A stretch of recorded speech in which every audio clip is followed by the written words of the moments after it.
C'est devant les caméras des journalistes que les chefs des délégations du gouvernement éthiopien et des rebelles tigréens ont signé l'accord de cessation des hostilités. Les rebelles se sont ainsi engagés à reconnaître l'autorité du gouvernement fédéral et ont accepté un désarmement complet des troupes du TPLF d'ici 30 jours. Le gouvernement, quant à lui, doit reconstruire les infrastructures, restaurer les services et l'aide humanitaire dans le Tigré. L'accord, salué par l'ONU, est le plus grand pas vers la paix avancé par les deux parties depuis 2 ans et le premier dialogue rendu public entre les deux camps. Il amorce le début du processus de paix, selon les mots du haut représentant de l'Union africaine pour la Corne de l'Afrique, Olusegun Obasanjo, qui menait la médiation.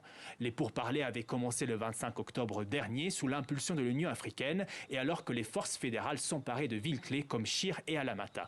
Plus tôt dans la journée, le Premier ministre éthiopien Abiy Ahmed avait annoncé à ses partisans lors d'une conférence dans le sud de l'Éthiopie que les forces gouvernementales étaient en train de gagner la guerre. Il a ce soir salué l'accord.